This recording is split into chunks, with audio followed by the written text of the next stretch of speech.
Welcome to lecture of theory of automata. आज के lecture में हम एनएफए और डीएफए का कंपैरिजन करेंगे कि इनमें बेसिक डिफरेंस क्या है। अब से पहले वाले लेक्चर्स के अंदर हम देख चुके हैं कि हम एनएफए को किस तरह से ड्रा करते हैं और डीएफए को किस तरह से ड्रा करते हैं। इनकी मुख्तलिफ प्रॉपर्टीज को भी हम पढ़ चुके हैं, लेकिन अब हम इनका एक छोटा सा कंपैरिजन कर लेंगे, यानी एक कंपैरेटिव एनालिसिस कर लेंगे कि इन दोनों के अंदर बेसिक डिफरेंस क्या है। तो स्टार्ट करते हैं। In NFA dead configuration is allowed, in DFA dead configuration is not allowed. Dead configuration से क्या मुराद है, हम इसको एक एग्जांपल से समझने की कोशिश करते हैं। यहां पे एक एग्जांपल दी गई, draw and NFA and DFA for RE1, यानी रेगुलर एक्सप्रेशन 1 हो डिफाइंड ओवर, हमारे पास जो अल्फाबेट दिया गया वो 1 और 0, यानी इस मशीन के अंदर सिर्फ 1 और 0 के अलावा कोई और जो है अल्फाबेट नहीं यूज हो सकता। अब देखें, अगर हमने एनएफए ड्रा करना है वो तो बड़ा सिंपल सा है। जो डायग्राम है, हमने Q1 स्टेट से स्टार्ट किया, या इसको Q0 कर लें जो अपनी आसानी के लिए जो भी करना चाहते हैं। ये इनिशियल स्टेट है, यहां से किया, हमारे पास इनपुट जो भी है वहां पे जो आउटपुट है वो 1 आई और वो हमारे फाइनल स्टेट पे चला गया, यानी Q1 पे ट्रांजेक्शन हुई। किसकी ट्रांजैक्शन हुई? 1 की, वो Q2 पे चला गया। हमारी रिक्वायरमेंट भी तो यही है, हमने 1 शो करना है कि हमारे जो ऑटोमेटा है उसके ऊपर RE इक्वल टू 1 की ट्रांजैक्शन शो करनी है। हमने कर दी एनएफए के थ्रू। यहां से अगर आप देखें ना, तो यह जो लिखा हुआ है कि dead configuration is allowed, dead configuration से क्या मुराद, देखें हमने यहां से 1 को जो है ट्रांजैक्शन 1 की करवाई, Q2 फाइनल स्टेट पे पहुंचा दिया। 0 की तो हमें करवाई नहीं, यानी 0 जो थी वो तो डेड कॉन्फ़िगरेशन हो गई ना। हमारे पास तो 1 और 0 दो हैं जो अल्फाबेट के अंदर हमें कह लें कि कैरेक्टर्स दिए गए हैं, लेकिन हमने सिर्फ 1 को यूज किया क्योंकि हमारे पास रिक्वायरमेंट में 1 था। 0 का तो हमने जिक्र ही नहीं किया, यानी 0 है वो डेड कॉन्फ़िगरेशन हो गई। एनएफए में तो ये अलाउ है, लेकिन अगर यही काम हम डीएफए में कर रहे हो, यहां पे देखें, अब इसी चीज का RE1 का ये डीएफए बनेगा हमारे पास। RE1 का ये डीएफए है, इसके अंदर क्या है, डेड कॉन्फ़िगरेशन अलाउ नहीं है। क्या मतलब, Q1 पे देखें 1 आया, Q2 पे चला गया, बात तो पूरी हो गई, रेगुलर एक्सप्रेशन थी, बन गई पूरी। लेकिन डीएफए का रूल है कि इसके अंदर हर स्टेट के ऊपर ट्रांजैक्शन वो होनी चाहिए जो हमारे पास अल्फाबेट में दिए गए हों, यानी 1 और 0 है तो 1 और 0 दोनों की ट्रांजैक्शन हमने शो करनी है। ये मुराद है कि डीएफए में डेड कॉन्फ़िगरेशन अलाउ नहीं है, मतलब कि हमने 1 का तो बता दिया, हमें 0 को भी एड्रेस करना पड़ेगा। अगर 0 आ जाए तो क्या होगा, 0 आ जाए तो हम इसको इस स्टेट पे लेंगे।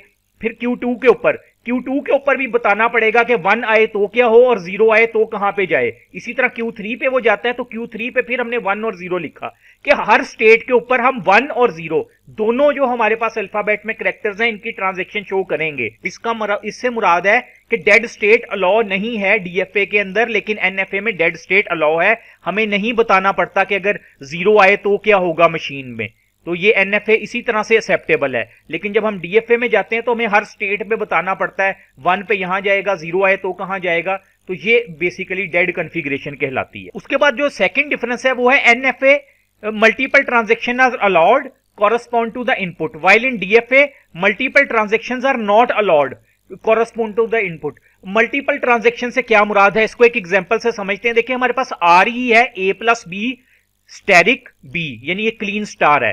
अगर हमने इसका एनएफए ड्रा करना है तो देखें बिल्कुल सिंपल सा है। इसका क्या मतलब है, इसका मतलब है कि A और B मशीन आएगी, इन दोनों में से किसी एक को सिलेक्ट करेगी। अगर तो पावर 0 हो, इसमें से कोई भी नहीं सिलेक्ट होगा, डायरेक्ट B जो है वो एग्जीक्यूट हो जाएगा, B की ट्रांजैक्शन। अगर यहां पे पावर 2 होती, जो हमने पढ़ा था क्लीन स्टार का कॉन्सेप्ट, पावर 2 होती, इसका मतलब था मशीन ने इस A प्लस B पे 2 टाइम आना है।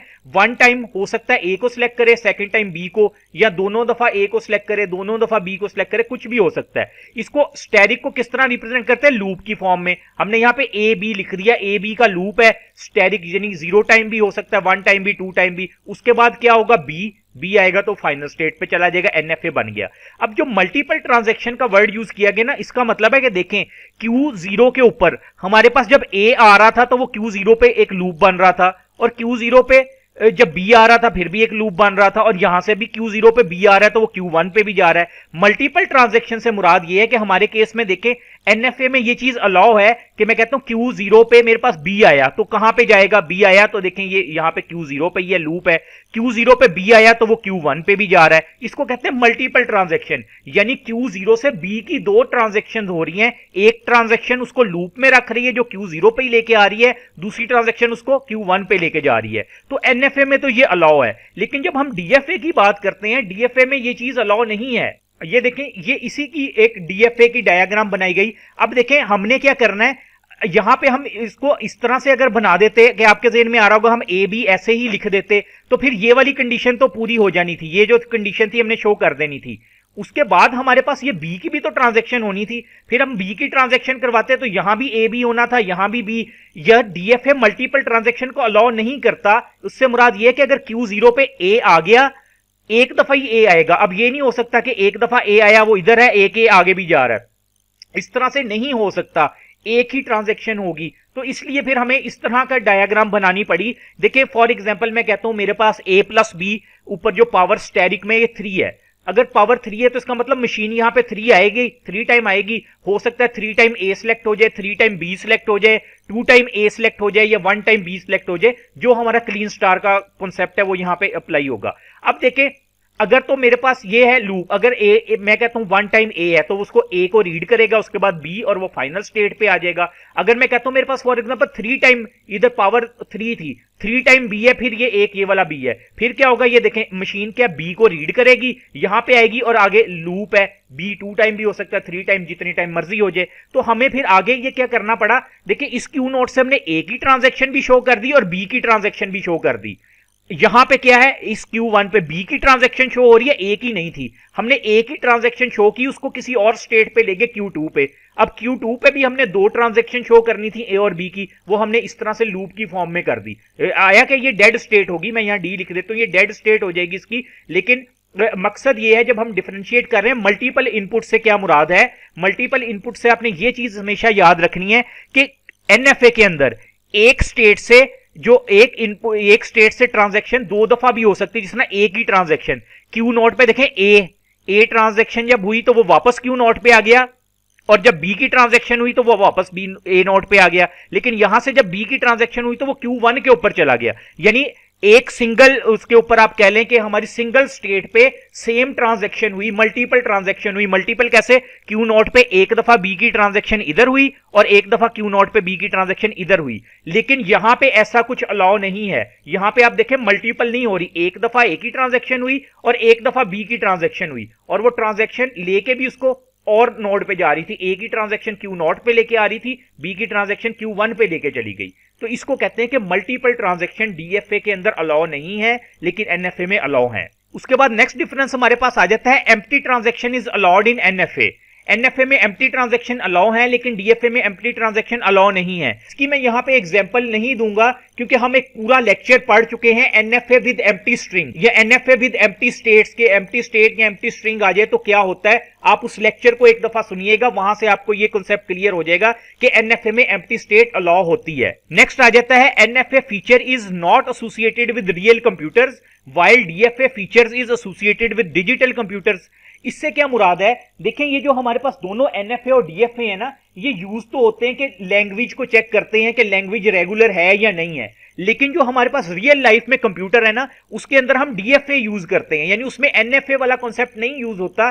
क्योंकि डीएफए में देखें हमें यह पता लगता है कि जब हमारे पास 0 आया तो किस स्टेट पे जाएंगे, 1 आया तो किस स्टेट में जाएंगे। लेकिन एनएफए के अंदर हमने देखा ना मल्टीपल ट्रांजैक्शंस हो रही होती हैं, जो कि कंफ्यूजन का बाइस बनती हैं कि एक दफा हम कह रहे हैं 0 आया, एक ही स्टेट के ऊपर 0 आ गया तो उसी स्टेट पे, फिर 0 आ गया तो 1 स्टेट पे चला जाएगा अगली स्टेट पे। तो थोड़ी सी कंफ्यूजन आती है मशीन को कि अब किस स्टेट पे जाना है। ये ऐसे ही है कि अगर मैंने आपको कह दिया फॉर एग्जांपल कि अगर आपके किसी टेस्ट में 10 बाय 10 मार्क्स हैं तो आप नेक्स्ट टेस्ट के लिए एलिजिबल होंगे। साथ ही मैं आपको कह देता हूं अगर आपके 10 बाय 10 मार्क्स हैं तो आप नेक्स्ट टेस्ट के लिए एलिजिबल नहीं होंगे। अब आप तो कंफ्यूज हो गए ना, मैंने दोनों ही एक ही चीज कह दी कि 10 नंबर है अलाउ होंगे, एक दफा कह रहा हूं नहीं होंगे, आप सोचते रहेंगे पता नहीं मैं अलाउ हूं कि नहीं हूं अलाउ। तो इसलिए एनएफए जो है ना वो यूज नहीं होता हमारे रियल लाइफ सिनेरियो में, यानी डिजिटल कंप्यूटर्स के लिए। डिजिटल कंप्यूटर पे डीएफए यूज हो रहा होता है। उसके अलावा जो हमारे पास एक लास्ट डिफरेंस है इसमें वो ये है, designing and understanding of NFA is easy and simple. Easy और सिंपल से क्या मुराद, अभी हमने जो पिछली एग्जांपल्स देखी, एनएफए को ड्रा करना बहुत सिंपल है, लेकिन डीएफए को ड्रा करना थोड़ा सा डिफिकल्ट और कॉम्प्लिकेटेड है, क्योंकि हमने हर स्टेट से हर पॉसिबल ट्रांजैक्शन को शो करना होता है। मल्टीपल ट्रांजैक्शन इसमें नहीं हो रही होती, डेड स्टेट इसके अंदर अलाउ नहीं है, ठीक है। तो इसलिए थोड़ा सा इसको डिफिकल्ट हो जाता है, थोड़ी सी इसकी अंडरस्टैंडिंग और इसकी कह लें डिप्लॉयमेंट या डिजाइनिंग। तो ये बेसिक डिफरेंस थे एनएफए और डीएफए के दरमियान। उम्मीद है आपको ये कॉन्सेप्ट क्लियर हो गया होगा। अगर कोई क्यूरी, कोई क्वेश्चन हो तो आप मेरे से कमेंट सेक्शन के अंदर भी पूछ सकते हैं, और इस चैनल को भी जरूर सब्सक्राइब कर लें ताकि जब कोई नई वीडियो अपलोड हो तो आपको फौरन उसका नोटिफिकेशन मिल जाया करे। Thank you.